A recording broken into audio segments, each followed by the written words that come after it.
À Christelle aussi, qui a son amoureux qui est à plus de 6000 km de vous. 8000. 8000, que vous voyez tous les 2 mois. Au départ, on se voyait tous les mois. Ouais. Je prenais l'avion un week-end, une semaine, je partais pour une semaine. Et puis après, à la naissance de Théo, j'ai pas pu m'y rendre tout le temps en fait. Il est né en novembre dernier et avec un bébé, c'est pas évident de voyager, donc j'ai préféré que ce soit lui qui vienne faire les voyages. Donc depuis qu'il est né, il l'a pas vu très souvent. Et maintenant, là, je l'ai emmené aux Antilles dernièrement et ça a été la première fois après mon accouchement que j'y retournais. Et là, je vais le chercher demain et j'y retourne. Mais ça vous turlupine de savoir comment il vit, de vous poser ces questions-là Disons qu'il y a un doute qui s'est installé quand même. C'est-à-dire que j'avais une confiance que je lui ai accordée auparavant, que maintenant, il m'arrive des fois de douter, de savoir... Pourquoi? Parce que vous voyez moins? C'est quand même la belle vie aux Antilles, donc quelque part, quand moi je suis au froid ici à Paris et que je me dis il est au soleil, des fois je remets un petit peu en question mon couple. Comment vous voyez évoluer votre relation, loin des yeux? J'ai peur. Vous avez peur? Ouais. J'ai peur parce qu'il y a tellement de choses qui se sont installées en moi qui font que j'ai un comportement qui est complètement différent d'avant. Avant, j'étais cool, entre guillemets, et maintenant, il y a certaines choses. Ces dames disaient tout à l'heure qu'elles ont une manière de vivre. Moi aussi, j'ai une manière de vivre quand il n'est pas là.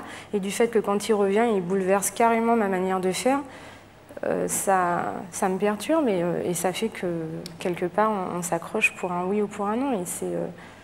Et c'est difficile.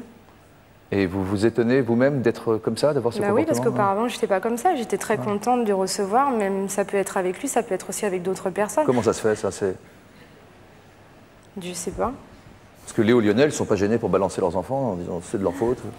Il y a un petit bébé qui est arrivé aussi chez vous. Est-ce que ça a changé quelque chose? Oui, mon bébé, oui, ça a changé énormément. C'est pas de la faute des enfants, c'est de la faute... Aux diverses vues. Moi, j'ai une vue complètement tronquée, certainement, de l'éducation des enfants. Et je suis peut-être parfois trop coulant sur certaines choses quand je rentre le week-end.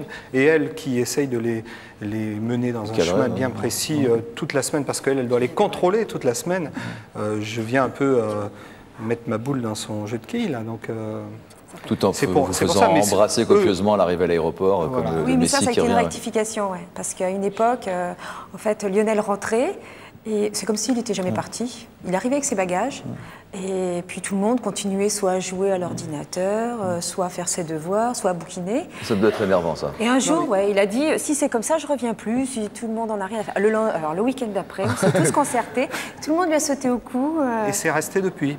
C'est resté. Mais, donc ils vous veulent. Je crois que ça, c'est à la fois l'avantage et le côté pervers du téléphone, parce que moi, je les ai tous les jours au téléphone pendant assez longtemps. Nos conversations téléphoniques du soir durent entre 30 minutes et 1 heure.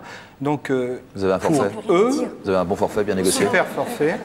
Et donc, eux, ils ont l'impression de jamais vraiment m'avoir quitté, je pense. Oui, c'est vrai. Vous vous téléphonez aussi beaucoup? Tous les jours. Ouais. La note, elle est relativement conséquente, c'est sûr. Mais pour moi, c'est important, surtout depuis que Théo est né. Je veux que son père, qu'il entende son père, du fait qu'il ne le voit pas tous les jours, au moins qu'il entende le son de sa voix. Parce qu'il a quand même que 10 mois, donc pour moi, c'est important qu'un enfant... Et entre vous deux, entre les deux amoureux, qu'est-ce qui reste dans ces conversations téléphoniques? Si c'est juste l'enfant qui doit entendre son papa, c'est important, je dis pas le contraire, mais il faut aussi peut-être travailler pour se construire et faire durer sa relation amoureuse. Disons que ça se passe très bien par téléphone. Ah. Non. Je veux dire, on ne se dispute jamais par téléphone. Et quand il vient, les 2 premiers jours, ça se passe super bien. C'est vrai. Et puis après, je sais pas, il y a des choses des bêtises qui font que il a bouleversé quelque chose dans la maison. Et, je vais l'accrocher sur ça et puis ça va commencer.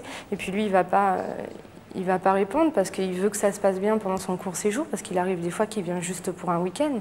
Donc un week-end, c'est très court, faire 8000 km, 8 heures de vol, il faudrait que ça se passe bien. Donc quand il vient pas très longtemps, ça se passe bien. Et puis quand c'est une semaine, par exemple, les premiers jours, très bien. Et puis je sais pas, il y a quelque chose qui fait un agacement quelconque, d'une présence peut-être dans la... Vous parlez surtout de votre comportement à vous, vous en voulez?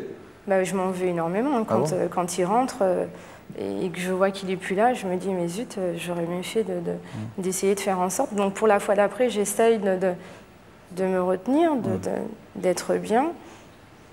Et puis, je sais pas, ça part, et puis après, c'est n'importe quoi.